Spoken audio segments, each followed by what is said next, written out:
ये विशेष कार्यक्रम स्वतंत्र राष्ट्र प्रेमी चिंतक वरिष्ठ तथा छत्तीसगढ़ के भूतपूर्व राज्यपाल श्री बलराम जी दास टंडन जी की स्मृति में आयोजित किया जाता है।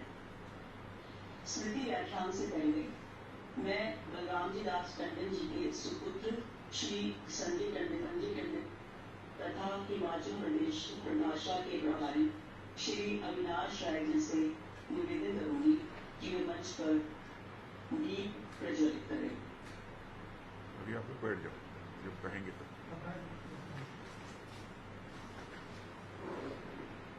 ये एक सुखद संयोग है कि आज कृष्ण जन्माष्टमी है। आप सबको इस पावन पर्व की अनेक बधाई एवं शुभकामनाएं। हम सब कृष्ण भगवान के प्रति अपनी श्रद्धा एवं आस्था के प्रतीक स्वरूप दीप प्रज्वलित करते हुए आज के कार्यक्रम की सफलता की कामना करते हैं।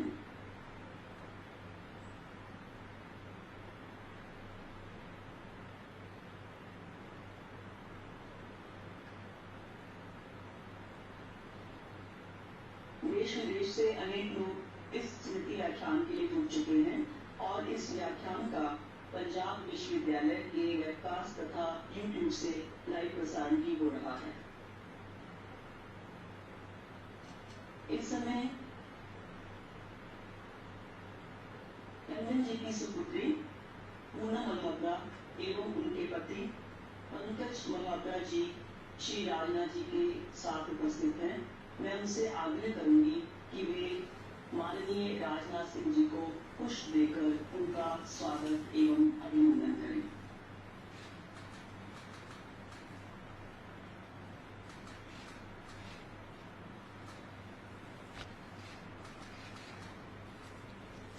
हम सबकी तरफ से राजनाथ जी का पुनः हार्दिक अभिनंदन।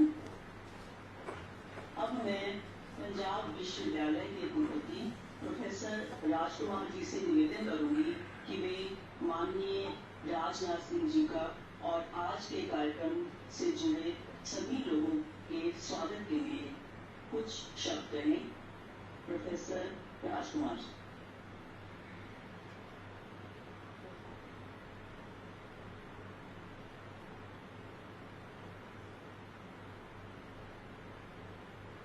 अनम्यूट कर रहे हैं, म्यूट है तो कृपया अनम्यूट कर लें। धन्यवाद। Thank you sir Rawat. परम आदरणीय भारत के माननीय रक्षा मंत्री श्री राजनाथ सिंह जी, बलराम जी दास टंडन जी के परिवार के सदस्य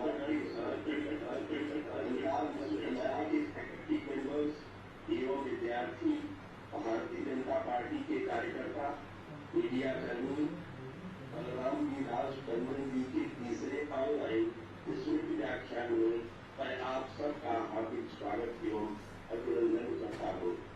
हमारे लिए बहुत ही गर्व की बात है कि इस व्याख्यान के लिए आज हमारे मध्य भारत के रक्षा मंत्री श्री राजनाथ सिंह जी उपस्थित है।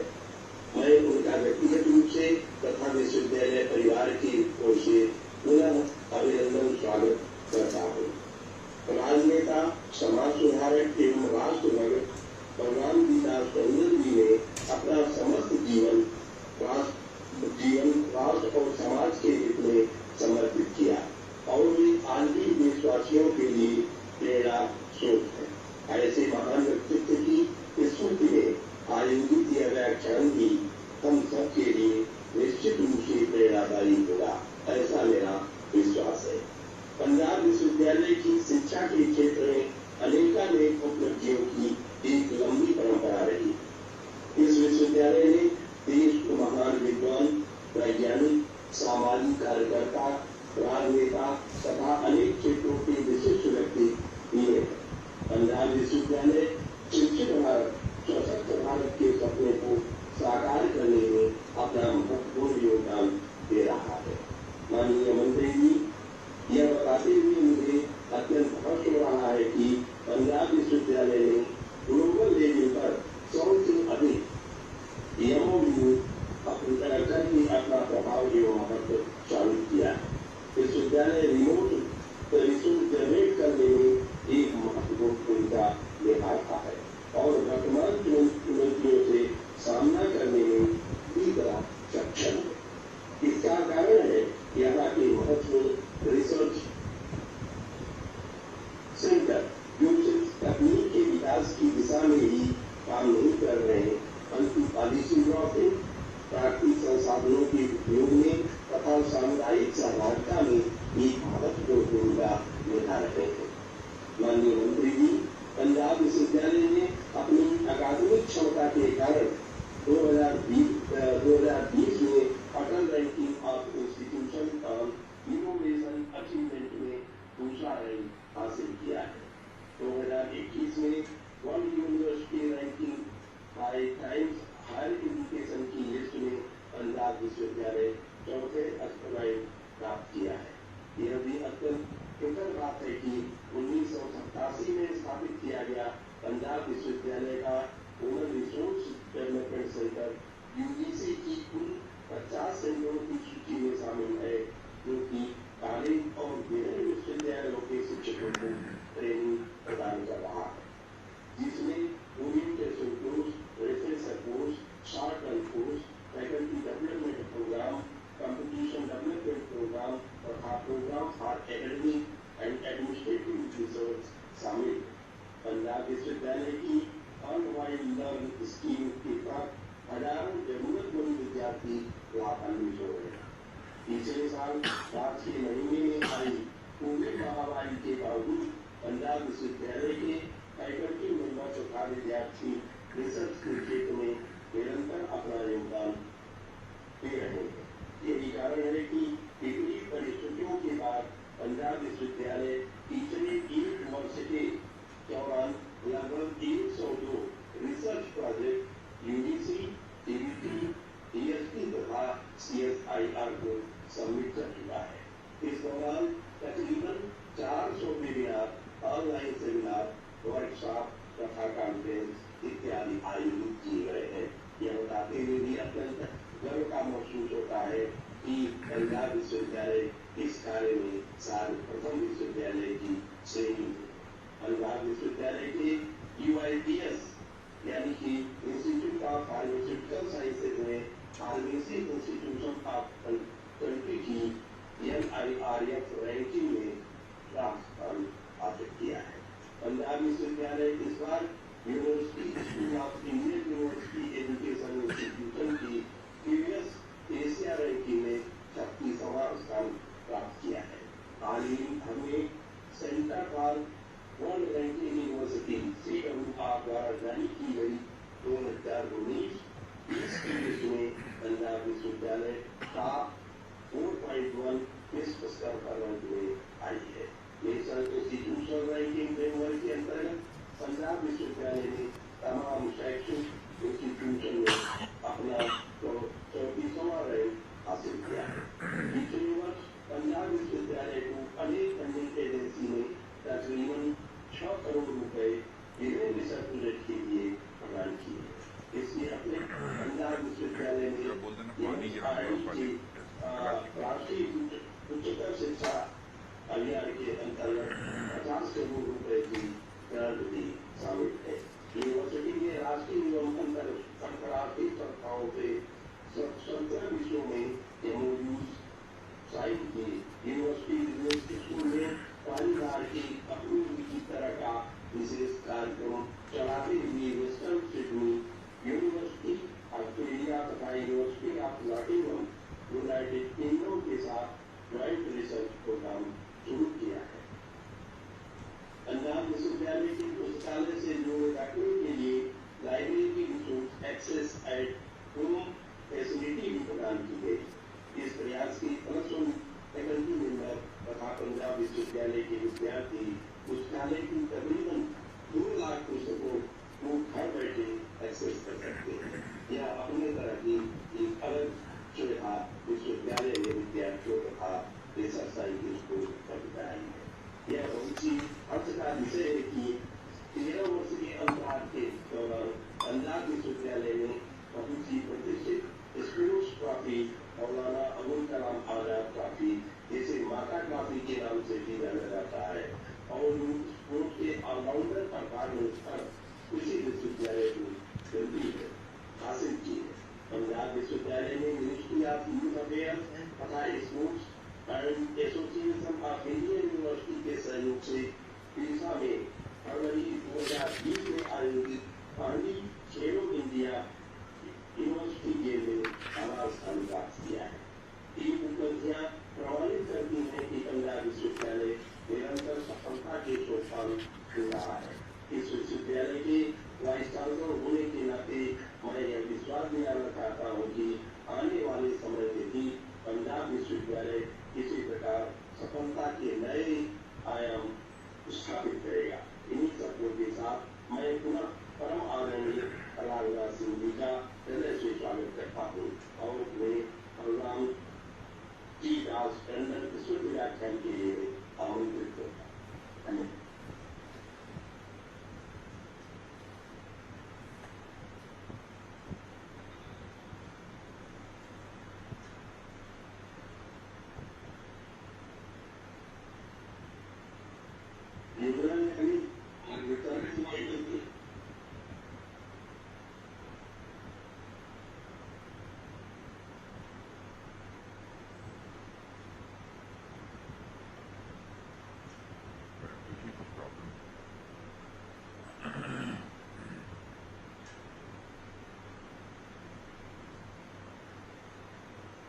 रामजी दास टंडन मेमोरियल लेक्चर जो कि पंजाब यूनिवर्सिटी चंडीगढ़ द्वारा आयोजित किया जा रहा है, उसमें खास तौर के ऊपर हमारे बीच वर्चुअली जो आज उपस्थित हैं आदरणीय रक्षा मंत्री भारत सरकार श्री राजनाथ सिंह जी का मैं हृदय से अभिनंदन करता हूं और धन्यवाद करता हूं। आपने एक बार हमारी रिक्वेस्ट को आपने तुरंत मानकर हमें जो मान दिया है उसके लिए टंडन परिवार आपका आभारी रहेगा। इस कार्यक्रम को हर साल की तरह पंजाब यूनिवर्सिटी बड़े अच्छे ढंग से कर रही है। ये तीसरा कार्यक्रम है। पंजाब यूनिवर्सिटी के वाइस चांसलर मैं राजकुमार जी का भी इसके लिए आभार व्यक्त करता हूँ। अविनाश खन्ना जी मेरे बड़े भाई और हिमाचल भाजपा के अंदर मुझे उनके साथी के तौर पे काम करने का मौका मिल रहा है और अपने मेरे पिताजी के साथ उन्होंने कई वर्षों तक काम किया। आज वो भी हमारे बीच उपस्थित है। मैं आपका भी खन्ना जी आभार व्यक्त करता हूँ। आज एक खास दिन है श्री कृष्ण जन्माष्टमी का। मैं सब श्रोताओं को जो हजारों की गिनती में देश और विदेश में हमारे साथ जुड़े हुए हैं, मैं उन सबको श्री कृष्ण जन्माष्टमी की बहुत बहुत बधाई देता हूं और उनका भी स्वागत करता हूं। हर वर्ष की भांति मुझे अपने पिताजी के बारे में कुछ ना कुछ बात कहने का इस मेमोरियल लेक्चर के माध्यम से मौका मिलता है। मैं आज उनके जीवन में से कुछ ऐसी चीजें आपके साथ बताने का प्रयास कर रहा हूं कि जो शायद कहीं पर अंकित नहीं करी गई, कहीं पर लिखी नहीं गई, लेकिन जब उनका देहांत हुआ था तो उस समय एक अखबार के अंदर एक आर्टिकल छपा था जिसका शीर्षक था राजनेता के पीछे का महामानव। तो मैंने सोचा कि आज उस महामानव का आपसे मैं परिचय कराऊं। उनके जीवन काल की एक घटना मैंने पिछले साल आपके साथ शेयर करी थी, जिसमें क्योंकि वो हनुमान जी के बहुत भक्त थे, तो उन्होंने किस तरीके से भगवान ने उनके जीवन में उनकी सहायता करने के लिए वो खुद उनके पास आए। आज मैं एक और ऐसा ही विषय आपके साथ मैं बात करना चाह रहा हूं कि जो पिताजी ने अपने जो मुझसे मुझे सुनाया कि जब वो उनकी शादी नहीं हुई थी और पार्टी के कार्य में और संघ के कार्य में वो बहुत ही जो सक्रिय रहते थे, तो घर वाले कहते थे कि तुम शादी कर लो, तो वो बड़े सोच में पड़ जाते थे कि मैं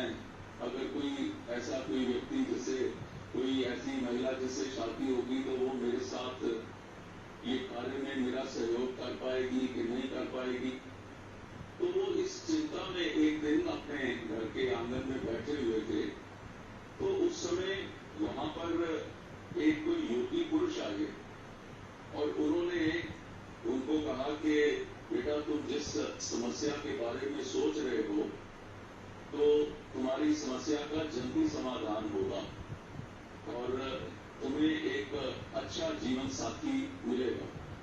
ये कहकर उन्होंने एक ये सिक्का, जो जिस सिक्के के ऊपर एक तरफ भगवान राम और सीता जी की जो चित्र बना हुआ है और दूसरी तरफ राम दरबार का चित्र है, ये सिक्का उन्होंने पिताजी के हाथ में पकड़ा दिया और कहा कि तुम्हारी समस्या का समाधान हो जाएगा। अब पिताजी ने उसको संभाल के रख लिया। ये सिक्का कोई वो मार्केट में चलने वाला सिक्का नहीं है, कोई ये भारत सरकार द्वारा इशू किया हुआ सिक्का नहीं है।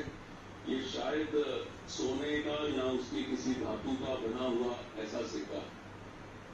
अब इस कहानी का जो दूसरा पार्ट है, उस पार्ट के अंदर क्या होता है कि जब पिताजी की शादी होती है, उसके कुछ वर्षों के बाद जो मेरे नानी जी उनको एक सिक्का देते हैं और वो बात करते हैं और ये उसका दूसरा सिक्का है।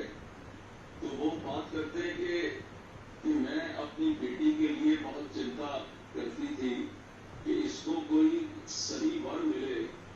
तो मैं भगवान से प्रार्थना कर रही थी, एक दिन बैठे हुए तो एक योगी पुरुष आए और उन्होंने वो सिक्का एक मेरे को दिया। अब आपकी शादी, उन्होंने कहा कि मेरी बेटी से हो गई है और मेरी बेटी सुखी है, तो मैं ये सिक्का आपको भेंट कर रही हूं। अब पिताजी को जब ये सिक्का मिला तो आप हैरान होंगे, ये दोनों सिक्के सेम थे। ये कहां से योग प्रभु ने जोड़ा, किस तरीके से मेरे माता पिता को कनेक्ट किया। वो योगी पुरुष वो दोबारा कभी नजर नहीं आए, लेकिन ये सिक्के, दोनों सिक्के आज भी हमारे घर के मंदिर में ये हमेशा पड़े होते हैं और हम अपनी पूजा में हम इनको भी अपनी पूजा अर्पण करते हैं। तो मैं मानता हूं कि एक व्यक्ति का जो जीवन है, उन्होंने एक महामानव के तौर के अंदर जिस तरीके से उन्होंने व्यतीत किया, ये उसमें उनकी बहुत सी बातों की एक छोटी छोटी जो है वो घटनाएं हैं।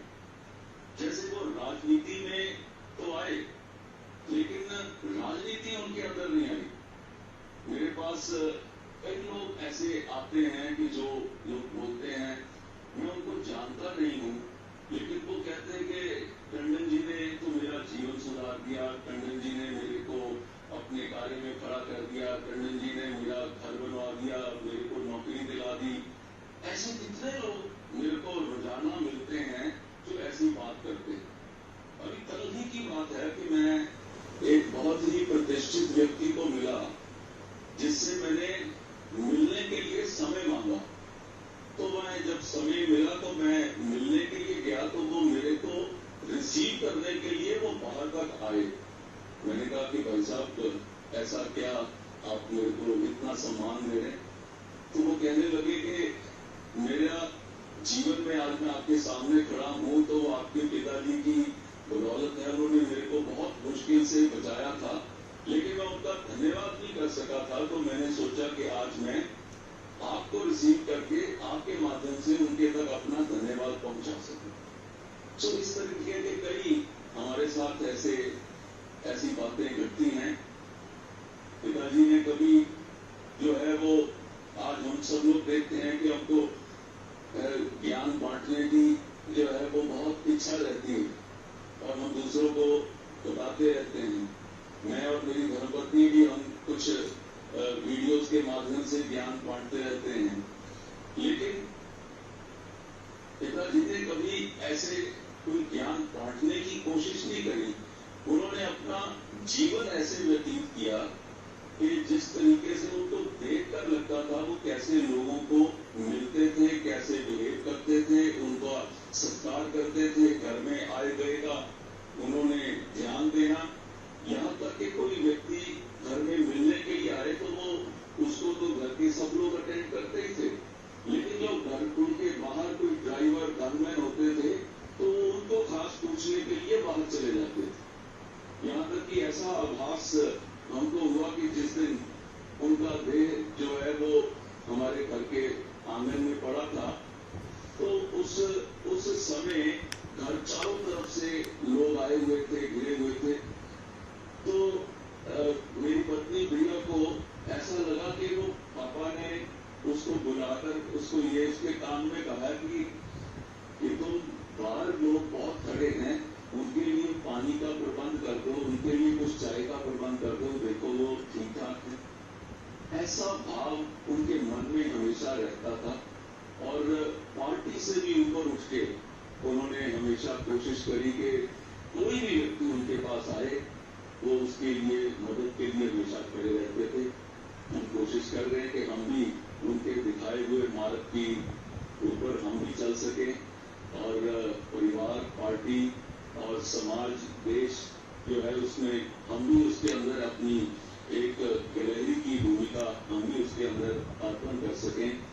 आज के इस मेमोरियल लेक्चर में आप सब लोग हमारे साथ जुड़े, मैं हृदय से आप सबका आभार व्यक्त करता हूं और पिताजी के लिए हमने एक 5 मिनट की एक छोटी सी एक वीडियो एक आपके लिए तैयार करी है। मैं अपने आईटी के लोगों को कहूंगा कि उसको चलाकर जरा सबके साथ शेयर करें। आप सबका बहुत बहुत धन्यवाद। जय हिंद।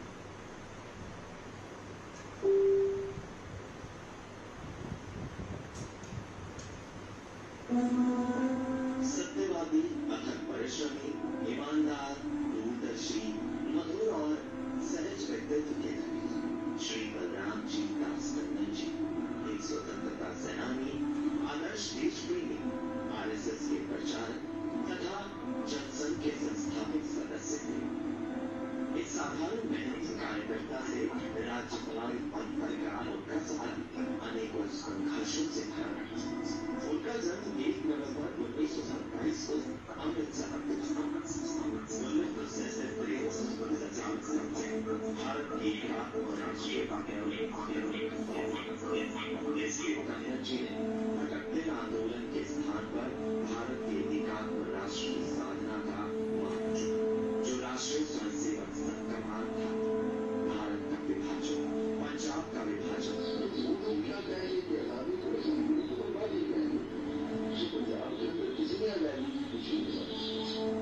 नवयुवा बलराम जी दास टंडन तब सक्रिय हुए। समाज की वेदना को महसूस करते हुए वे घर परिवार को छोड़कर सन 1946 में राष्ट्रीय स्वयंसेवक संघ के प्रचारक बने। और मेरा भी फर्स्ट इलेक्शन 53 के अंदर मैं वहां पार्टी नगर निगम का मेंबर बना। 52 में तो आई वॉज नॉट 25। जब पहला इलेक्शन हुआ था I was next with 6 months. 2.5 साल में इसलिए I couldn't be next क्योंकि कम से कम 25 साल थे। छत्तीसगढ़ के राज्यपाल के पद पर 2014 से 2018 तक कर्तव्य पद पर रहते हुए दिनांक 14 अगस्त 2018 को बलराम जी दास टंडन प्रभु चरणों में विलीन हो गए। बड़ी संख्या में पार्टी कार्यकर्ताओं उनके राजनीतिक और पारिवारिक करीबियों ने अत्यंत भावुक शब्द व्यक्त किए, जिनमें भारत के राष्ट्रपति माननीय श्री रामनाथ कोविंद जी, प्रधानमंत्री श्री नरेंद्र मोदी जी, गृह मंत्री श्री अमित शाह जी, केंद्रीय वित्त मंत्री श्री अरुण जेटली के साथ साथ भारत की कई राजनीतिक और सामाजिक हस्तियों ने दुख व्यक्त किया। बलराम जी संघ की पहली पीढ़ी के आगे से और आगे तैयार काम करेंगे और उनको तैयार करना है। तो कैसे तैयार करना है? तो पिछले 2 पीढ़ियों के कार्यकर्ता कैसे थे, इसलिए जो कोर कॉम्पिटेंस आवश्यक है उसके उदाहरण जहाँ जहाँ मिलते हैं वहाँ कितनी जाना। मैं भी उसी भाव से आया।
की तरह श्री संजय पिछले 20 सालों से सामाजिक राजन कल्याण के कार्यों में अपना योगदान वे 10 वर्ष भारतीय जनता पार्टी के स्टेट प्रेसिडेंट और 3 वर्ष से बीजेपी चंडीगढ़ के जनरल सेक्रेटरी वर्तमान में भारतीय जनता पार्टी और बीजेपी हिमाचल के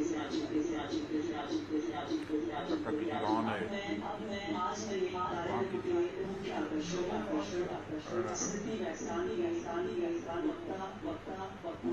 माननीय रक्षा मंत्री राजनाथ जी से सविनय संवेदन करूंगी वे अपना व्याख्यान प्रस्तुत करके हम सबको माननीय श्री राजनाथ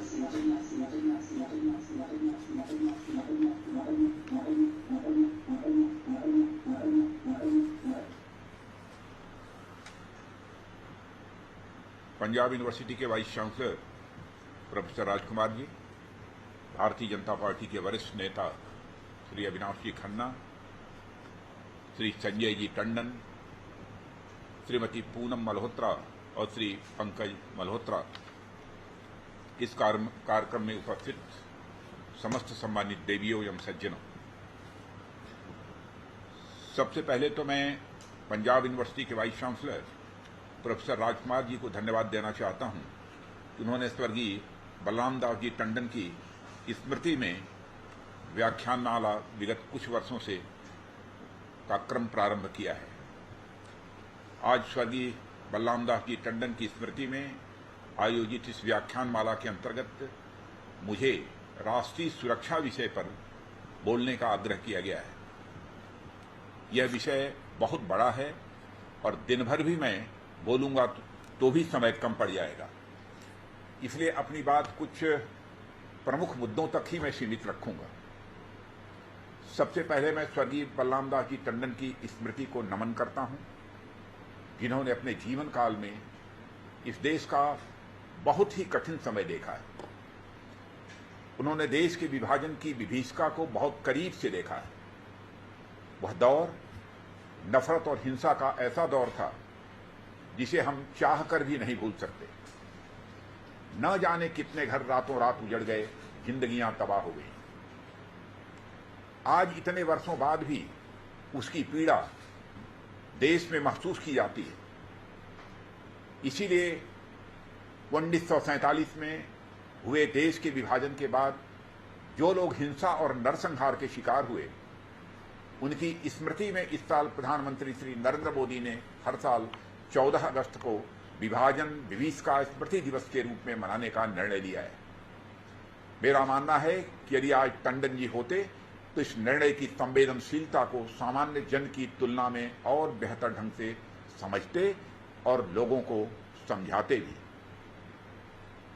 उनके जीवन की दूसरी बड़ी घटना जिसका उन पर बहुत अधिक प्रभाव पड़ा वो था 1965 में हुआ भारत पाकिस्तान युद्ध, जिसमें हर भारतवासी ने खुद को उस लड़ाई से जोड़ लिया था। उन दिनों वे अमृतसर में थे और वह इलाका उन दिनों काफी सक्रिय था। उस दौरान उन्होंने भी भारतीय सेना की मदद के लिए जो कुछ भी संभव था वह किया और उसका असर उन पर इतना गहरा था कि सेना और सुरक्षा के प्रति एक संवेदना और सम्मान का भाव उनके मन में आजीवन बना रहा। तीसरी बड़ी घटना जिसकी मैं चर्चा करना चाहूंगा, इस तीसरी बड़ी घटना जिसका उन पर गहरा प्रभाव पड़ा वह था देश में आपातकाल का लागू होना, जब लोकतंत्र का गला घोंट दिया गया। उसके बाद तमाम विपक्षी नेताओं को देश भर में अलग अलग जेलों में बंद कर दिया गया। टंडन जी भी 19 महीने जेल में रहे। इन दिनों का भी उन पर गहरा प्रभाव पड़ा।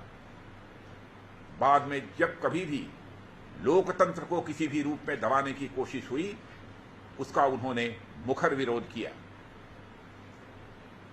साथियों, पंजाब में आतंकवाद की दस्तक ने उनकी जिंदगी पर काफी गहरा प्रभाव डाला। उस समय उन्होंने जान जोखिम में डालकर आतंकवाद का विरोध किया और सामाजिक ताने बाने में बिखराव न आए, इसकी भी चिंता उन्होंने की। वे जानते थे कि राष्ट्रीय सुरक्षा की दृष्टि से आतंकवाद इस देश के सामने सबसे बड़ी चुनौती है। इन 4 घटनाओं ने टंडन जी के जीवन की दिशा तय की, जिसका असर यह रहा कि उन्होंने हमेशा लोकतंत्र और संवैधानिक मर्यादाओं का आजीवन निर्वाह किया। इसकी वानगी उन्होंने पंजाब में मंत्री के रूप में और बाद में छत्तीसगढ़ के राज्यपाल के रूप में भी दिखाई है। लोकतांत्रिक परंपराओं में उनका गहरा विश्वास था। वे 2014 में छत्तीसगढ़ के राज्यपाल नियुक्त हुए।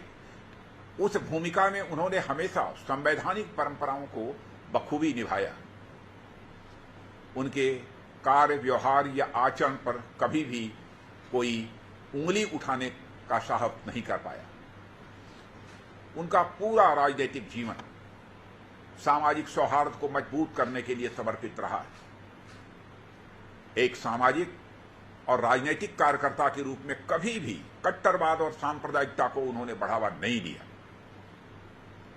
लेकिन जिस बात को लेकर उनका सबसे अधिक आग्रह था वह था राष्ट्रवाद, क्योंकि उनका यह मानना था कि राष्ट्र के प्रति निष्ठा और प्रेम भारत की राष्ट्रीय सुरक्षा के लिए यह बहुत ही आवश्यक है। देवियों सज्जनों, इसीलिए उनके नाम पर समर्पित इस व्याख्यानमाला का विषय बहुत ही सटीक है और मैं मानता हूं समयानुकूल भी है। इस विषय पर बात रखने के लिए संजय टंडन जी, जो उनके बेटे भी हैं, उन्होंने मुझे आमंत्रित किया। क्योंकि संजय जी का आग्रह था और टंडन जी के प्रति मेरे मन में हमेशा आदर और सम्मान का भाव रहा है, इसलिए तमाम व्यस्तताओं के बावजूद मैंने इस कार्यक्रम का निमंत्रण स्वीकार किया। जहां तक राष्ट्रीय सुरक्षा का विषय है, तो भारत के इतिहास में राष्ट्रीय सुरक्षा को एक व्यापक दृष्टि से यदि किसी ने पहली बार देखा तो आज से करीब 2200 साल पहले आचार्य चाणक्य ने देखा। राष्ट्रीय सुरक्षा को लेकर जिस तरह के विचार उन्होंने अपनी पुस्तक अर्थशास्त्र में रखे हैं, वे आज भी उतने ही महत्वपूर्ण हैं जितने कि चाणक्य और चंद्रगुप्त मौर्य के समय में रहे हैं। देवियों सज्जनों, हमारे देश का इतिहास इस बात का साक्षी है।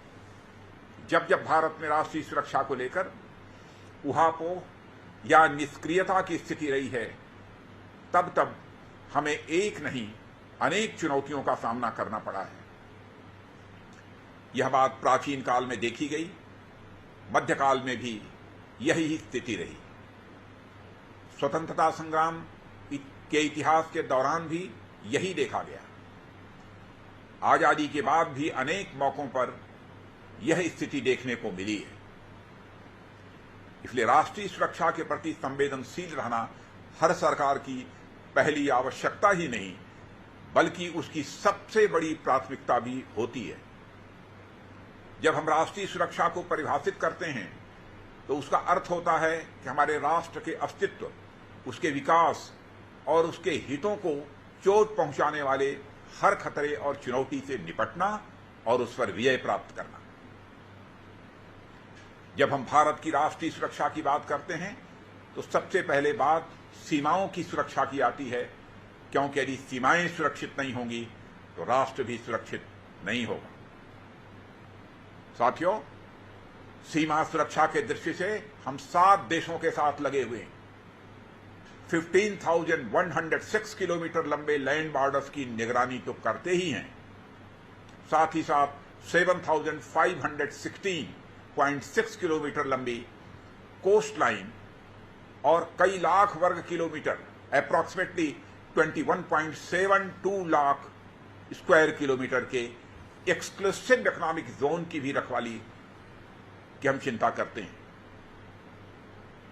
पिछले लगभग 75 सालों में लैंड और मैरीटाइम बाउंड्रीज पर हमें बहुत सारी चुनौतियों का सामना करना पड़ा है, मगर हमारी सेनाओं और सुरक्षा बलों ने मिलकर हर चुनौती का न केवल डटकर सामना किया है, बल्कि उन पर विजय भी हासिल की है। जब से भारत आजाद हुआ है, कई बार विरोधी ताकतों की यह लगातार कोशिश रही है या तो सीमाओं पर या फिर सीमाओं के रास्ते से भारत के भीतर अस्थिरता का माहौल बनाया जाए।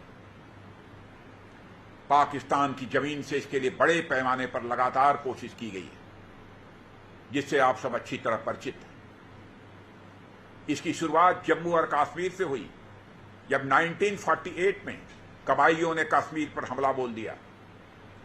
भारतीय फौज ने पाकिस्तान के इशारे पर की गई इस कार्रवाई को पूरी तरह नाकाम कर दिया। इसके बावजूद पाकिस्तान के हुक्मरानों ने सबक नहीं लिया और आगे भी जम्मू और कश्मीर में मुसीबतें पैदा करने की कोशिश वे लगातार करते रहे। आपको याद ही होगा कि 1965 में और 1971 में भारत पाकिस्तान के बीच 2 युद्ध हुए, जिसमें पाकिस्तान को हार का सामना करना पड़ा। इन युद्धों में मिली पराजय ने पूरी तरह यह साबित कर दिया कि भारत के साथ वे फुल स्केल वार करने की स्थिति में नहीं है। साथियों, भारत के साथ सीधे युद्ध न करने की अक्षमता ने पाकिस्तान को 2 नीतियों पर काम करने के लिए मजबूर किया। एक तो उन्होंने एटमी रास्ता खोजने की दिशा में कदम बढ़ाए और दूसरी तरफ भारत को डेथ ऑफ 1000 कट्स देने की नीति पर भी काम प्रारंभ किया। और इसके लिए उन्होंने भारत के साथ एक प्रॉक्सी वार की शुरुआत की और अपने यहां आतंकवादियों को ट्रेनिंग, पैसा और हथियार देकर भारत को निशाना बनाने की शुरुआत की। 70 के दशक में और बाद में 80 के दशक में पाकिस्तान पूरी दुनिया के लिए आतंकवाद की नर्सरी बन गया। आतंकवाद के सहारे पंजाब में हिंसा का जो दौर चलाया गया, उसका खात्मा बहुत बड़ी कीमत देकर हुआ है। अब जम्मू और कश्मीर में इस आतंकवाद को रोकने की दिशा में पिछले 7 सालों में सेना और सुरक्षा बलों की प्रभावी कार्रवाई चल रही है।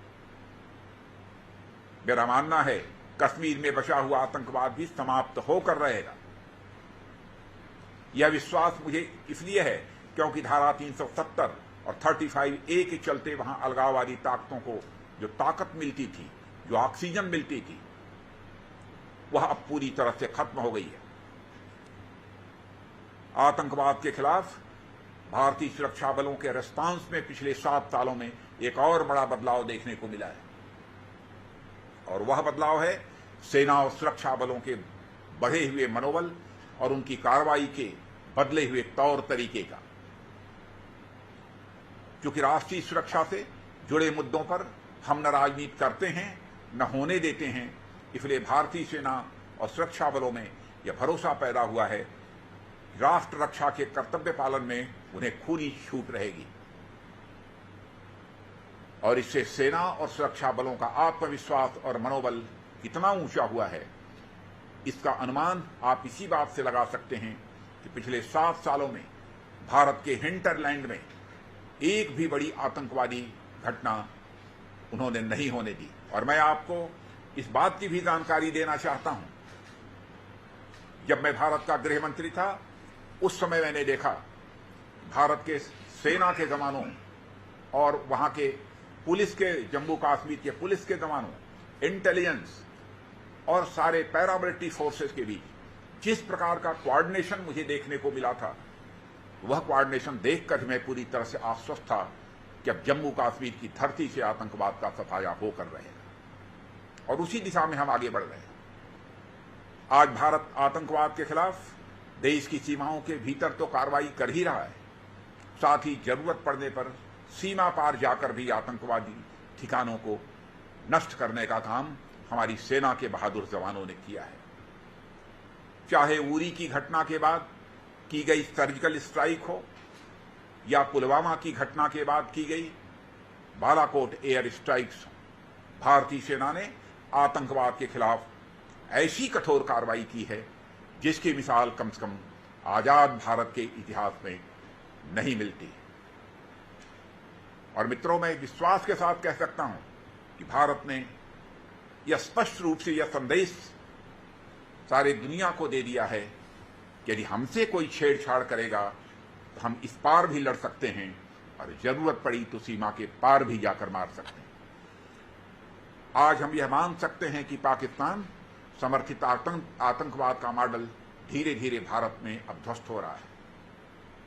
हाल के कुछ वर्षों में उन्होंने सीमा पर सीज फायर वायलेशन बढ़ा दिए थे, मगर भारतीय सुरक्षा बलों से उन्हें हमेशा मुंहतोड़ जवाब ही मिला। अब पाकिस्तान को समझ में आने लगा है कि सीज फायर वायलेशन से भी उनको कोई खास लाभ नहीं मिलने वाला है। पिछले दिनों फरवरी में भारत पाकिस्तान के डायरेक्टर जनरल मिलिट्री ऑपरेशन के बीच सीज फायर एग्रीमेंट हुआ है और इसलिए हम भी वेट एंड वॉच की मुद्रा में हैं, क्योंकि जो ट्रस्ट डेफिसिट है वह दोनों देशों के बीच एक बड़ी समस्या है। लेकिन मैं कह सकता हूं कि जब से सीज फायर का यह पर सहमति बनी है दोनों देशों के डायरेक्टर जनरल मिलिट्री ऑपरेशंस के बीच, तब से लेकर अभी तक लगभग 125, 130 या 140 दिन हुए होंगे, सीज फायर वायलेशन नहीं हुआ है। जब तक भारत और पाकिस्तान के बीच ट्रस्ट डेफिसिट रहेगी, राष्ट्रीय सुरक्षा के लिए हमें उस तरफ से हमेशा सावधान रहने की जरूरत है। आज पाकिस्तान यह बात भी समझ चुका है कि कश्मीर घाटी में बहुत कुछ कर पाने की स्थिति में अब वह नहीं है, और खासतौर पर जब से धारा 370 को समाप्त कर दिया गया है। इसके बावजूद वहां गाहे बगाहे इसकी कोशिश होती है इसे मुद्दा बनाया जाए। मगर मैं आप सभी को आश्वस्त करना चाहता हूं कि दुनिया की कोई ताकत जम्मू और कश्मीर को भारत से अलग नहीं कर सकती। हमारा एक दूसरा पड़ोसी देश चीन है। चीन के साथ भी कई बार कुछ मुद्दों को लेकर मतभेद हो जाते हैं। यह सच है कि लंबे समय से चीन के साथ सीमा को लेकर एक परसेप्शनल डिफरेंस है। इसके बावजूद कुछ ऐसे समझौते हैं, प्रोटोकॉल्स हैं, जिनका पालन करते हुए दोनों देशों की सेनाएं पेट्रोलिंग करती हैं। यह समझौते नरसिम्हा राव जी के समय में, अटल जी के समय में और डॉक्टर मनमोहन सिंह जी के समय में दोनों देशों की सहमति के आधार पर हुए हैं। साथियों, पिछले साल पूर्वी लद्दाख में जो विवाद पैदा हुआ उसका कारण था कि चीन की सेनाओं ने एग्रीड प्रोटोकॉल्स को नजरअंदाज किया था। चीनी सेना पीएलए को यूनिलेटरल तरीके से एलएसी पर एक्शन करने की इजाजत हम किसी भी सूरत में नहीं दे सकते और न देंगे। प्रधानमंत्री मोदी जी के नेतृत्व में सरकार ने सेनाओं को स्पष्ट बता रखा है कि एलएसी पर किसी भी एक तरफा कार्रवाई को नजरअंदाज नहीं किया जाना चाहिए। और गलवान में उस दिन भारतीय सेना ने यही किया और पूरी बहादुरी से पीएलए के सैनिकों का मुकाबला करते हुए उन्हें पीछे जाने पर मजबूर किया। और वह घटना सचमुच भारत के लिए एक ऐतिहासिक घटना है। गलवान की घटना को 1 वर्ष बीत चुके हैं, मगर जिस शौर्य, पराक्रम और संयम का परिचय भारतीय सेना ने दिया है वह अतुलनीय है, अनपैरेलल है, और आने वाली पीढ़ियां भी उन जाबाज सैनिकों पर गर्व करेंगी।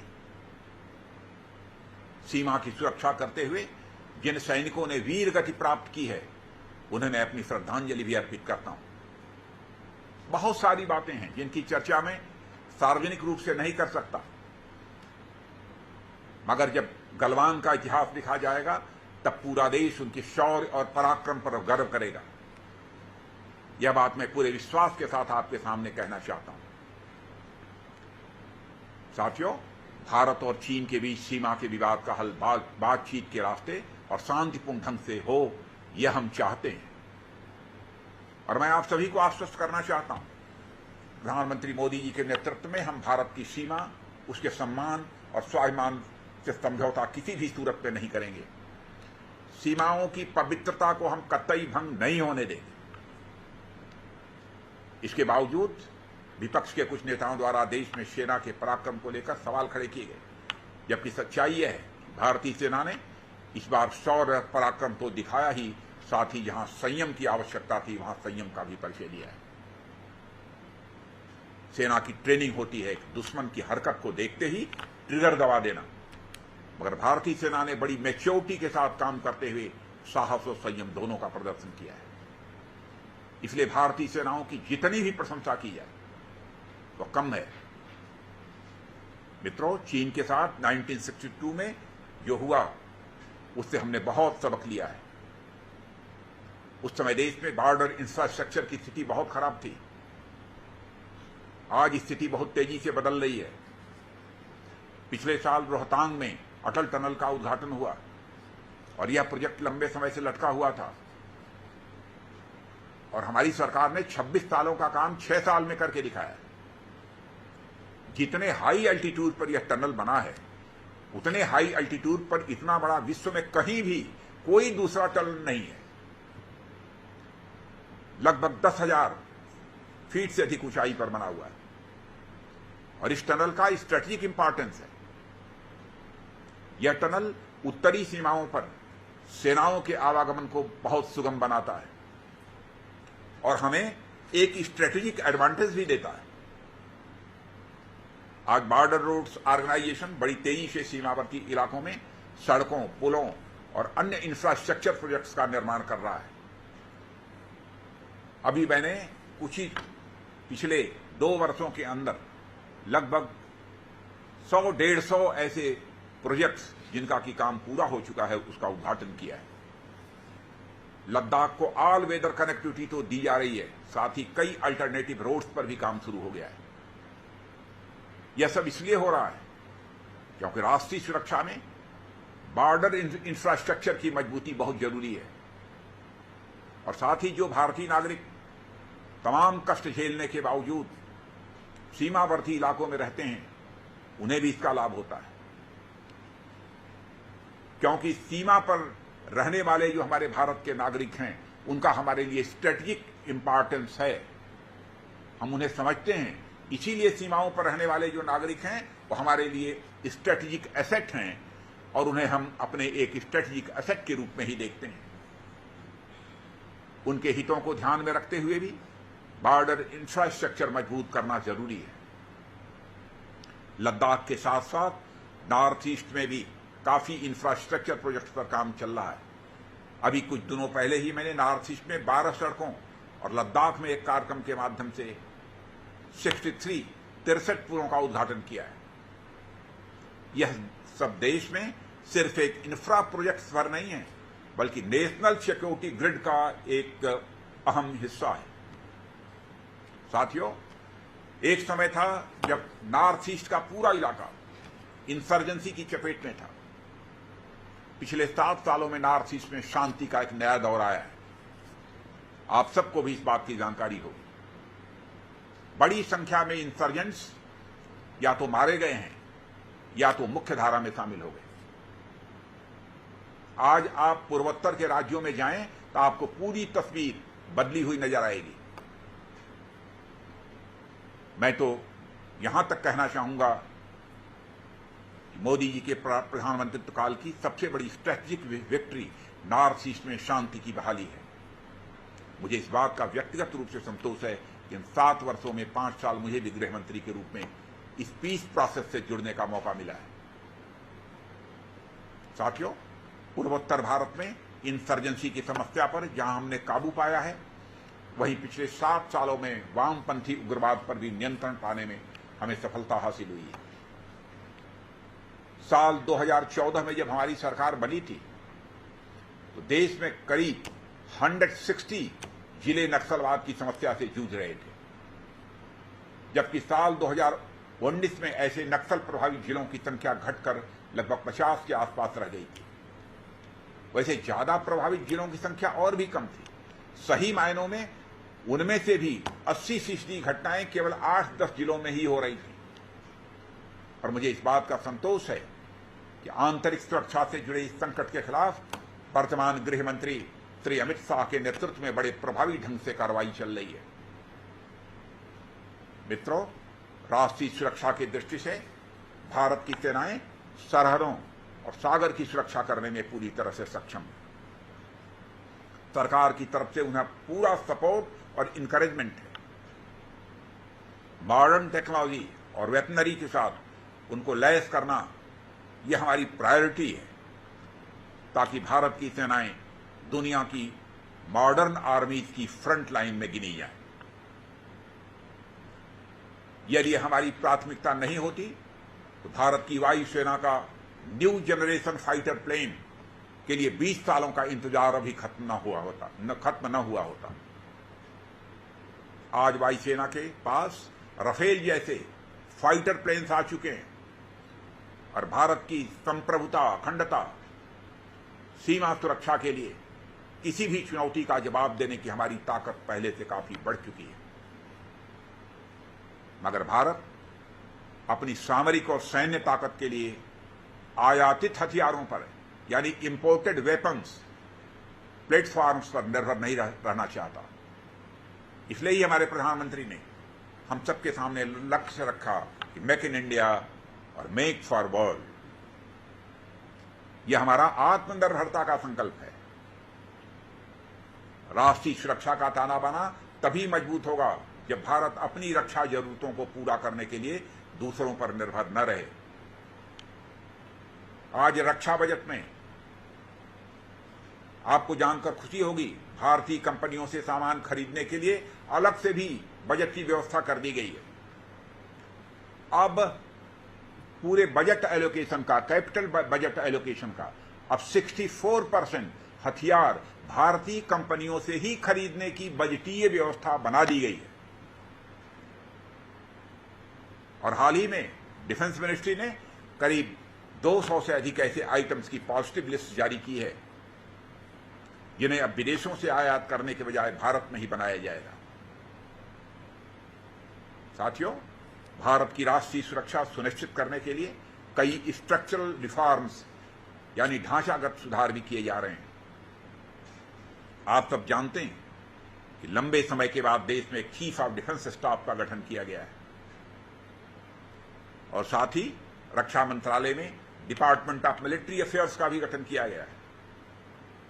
इन्हें आजादी के बाद भारत में हुए सबसे बड़े डिफेंस रिफॉर्म्स के रूप में गिना जाता है, क्योंकि लंबे समय से यह मांग चली आ रही थी। लगभग जहां तक मेरी जानकारी है 18-20 वर्षों से कि सीडीएस की नियुक्ति होनी चाहिए, डिपार्टमेंट ऑफ मिलिट्री अफेयर्स बनना चाहिए, लेकिन नहीं बन पा रहा था। लेकिन मुझे कहते हुए बेहद खुशी है कि रक्षा मंत्रालय की जिम्मेदारी संभालने के बाद जब मैं प्रधानमंत्री जी के साथ बैठा था और इस संबंध में मैंने चर्चा की तो प्रधानमंत्री ने क्षण भर की देर नहीं लगाई। उन्होंने कहा कि राजनाथ जी, इस संबंध में कैबिनेट का प्रपोजल तैयार कराइए। कैबिनेट प्रपोजल जाते ही उन्होंने अपनी सहमति दे दी। डिफेंस रिफॉर्म्स की इसी नीति पर आगे बढ़ते हुए हम एक नए तरीके से थिएटर कमांड्स का निर्माण करने की दिशा में भी काम कर रहे हैं। यह भी अपने आप में क्रांतिकारी सुधार होने जा रहा है। अभी इस संबंध में ब्रेन स्टॉर्मिंग चल रही है। राष्ट्रीय सुरक्षा की दृष्टि से चाहे बाह्य सुरक्षा हो या आंतरिक सुरक्षा या फिर कूटनीतिक मोर्चे पर भारत के सामरिक हितों की रक्षा और उन्हें मजबूती देने का काम, हम हर मोर्चे पर भारत की एकता, अखंडता और सुरक्षा के लिए पूरी तरह से प्रतिबद्ध हैं। मित्रों, भारत की राष्ट्रीय सुरक्षा को लेकर जिस बड़े पैमाने पर काम चल रहा है वह अपने आप में अभूतपूर्व है। सुरक्षा से जुड़े हर विभाग के बीच एक बहुत अच्छा कोऑर्डिनेशन देखने को मिल रहा है। इसके बावजूद हम इस बात को लेकर सचेत हैं कि हमारी दृष्टि भारत विरोधी ताकतों के नापाक इरादों और मंसूबों को फलीभूत नहीं होने दे। राष्ट्रीय सुरक्षा को लेकर कुछ नए खतरे भी सामने आए हैं जो मॉडर्न टेक्नोलॉजी के विकास के कारण देखने को मिले। जम्मू में एयरफोर्स स्टेशन की घटना ने इस तरफ हम सबका ध्यान आकर्षित किया है। इसलिए इस बात को भी हम समझते हैं कि हमें राष्ट्रीय सुरक्षा तंत्र को नई चुनौतियों के लिए लगातार अपडेट और अपग्रेड करते रहना है। और मैं आपको बताना चाहता हूं, यह काम भी हो रहा है। हमने आकाश से आने वाले नए खतरों से निपटने के लिए जहां मिशन शक्ति के माध्यम से एंटी सैटेलाइट स्ट्राइक क्षमता हासिल की है, वहीं ड्रोन से जुड़े खतरों से निपटने के लिए एक नई ड्रोन पॉलिसी भी सरकार ने घोषित कर दी है। इसके परिणाम स्वरूप जहां रोजगार के अवसर बढ़ेंगे, वहीं सुरक्षा से जुड़ी चिंताओं को भी दूर किया जा सकेगा। साथियों, आज का विषय ऐसा है जिस पर दिन भर बोला जा सकता है, मगर समय की मर्यादा है, इसलिए मैं अपनी बात जल्द ही समाप्त करूंगा। इस समय देश में प्रधानमंत्री मोदी जी के नेतृत्व में जो सरकार चल रही है वह राष्ट्रीय सुरक्षा, राष्ट्रीय स्वाभिमान और राष्ट्र के उत्थान से जुड़े मुद्दों पर समझौता किसी भी सूरत में नहीं करेगी। मैं आप सभी लोगों को अपनी तरफ से आश्वस्त करना चाहता हूं। राष्ट्रीय सुरक्षा को लेकर हर चुनौती पर हमने बहुत ही प्रभावी तरीके से काम किया है, मगर यह चुनौतियां डायनेमिक होती हैं, जिस पर हमें लगातार काम करते रहने की जरूरत है। उदाहरण के लिए, पड़ोस के अफगानिस्तान में जो कुछ भी घटित हो रहा है वह सुरक्षा की दृष्टि से नए सवाल खड़े कर रहा है और वहां के हालात पर हमारी सरकार लगातार नजर बनाए हुए है। भारतीयों की सुरक्षा के साथ साथ हमारी सरकार यह भी चाहती है कि वहां बन रही परिस्थितियों का फायदा उठाकर देश विरोधी ताकतें सीमा पार से आतंकवाद को बढ़ावा न दे सकें। साथ ही कुछ और चिंताएं भी हैं जो राष्ट्रीय सुरक्षा की दृष्टि से चुनौती बन सकती हैं, मगर मैं आपको बताना चाहूंगा कि हमारी सरकार सजग है और हर तरह की परिस्थिति का सामना करने में हम सक्षम हैं। नभ, जल, थल, आकाश पाताल कहीं से भी पैदा होने वाले खतरे से निपटने की हमारी तैयारी हमेशा रहती है। हम अपनी तैयारियों को लगातार अपग्रेड भी कर रहे हैं। हमारा लक्ष्य है भारत को समृद्ध, सशक्त और सुरक्षित बनाना। एक ऐसा भारत जो अपनी ताकत से लोगों को डराए नहीं, बल्कि छोटे छोटे देशों के अंदर भी एक विश्वास का भाव जगाए कि भारत की बढ़ती ताकत उनके लिए खतरा नहीं है और उनके लिए भी सुरक्षा का भाव जगाने वाला है। क्योंकि भारत के अतीत के पन्नों को पलटकर यदि कोई देखे तो वह इस नतीजे पर पहुंचेगा कि भारत ने कभी भी न तो दुनिया के किसी देश पर आक्रमण किया है, न तो दुनिया के किसी देश की 1 इंच जमीन पर कभी कब्जा किया है। भारत का ऐसा गौरवशाली अतीत है और भारत ने तो सदैव पूरे विश्व को ही अपने परिवार का सदस्य माना है। दुनिया का अकेला देश यह भारत है जिस भारत देश की धरती से पूरा विश्व ही हमारा परिवार है। The whole world is our family, यानी वसुधैव कुटुंबकम का संदेश सारे विश्व को यदि किसी देश की धरती से गया है वह केवल और केवल हमारे और आपके देश भारत देश की धरती से गया है। इसलिए हमारी जो भी कार्रवाई होगी वह किसी को भयभीत करने के लिए नहीं होगी, बल्कि उनके अंदर एक सेंस ऑफ सिक्योरिटी, एक सुरक्षा का भाव पैदा करने वाली होगी। इन्हीं शब्दों के साथ मैं स्वर्गीय बलराम दास जी टंडन के प्रति पुनः श्रद्धा के साथ, पूर्ण श्रद्धा के साथ अपनी श्रद्धांजलि अर्पित करते हुए अपनी बात समाप्त करता हूं। आप सभी का बहुत बहुत धन्यवाद।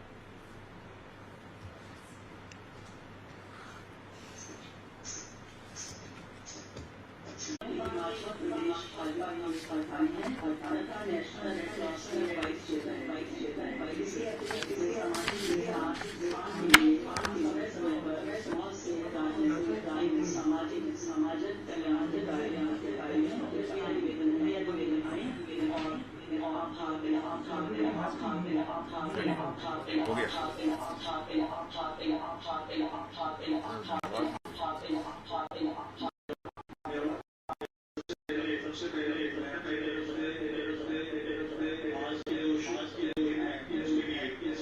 Subscribe to our channel by clicking the subscribe button.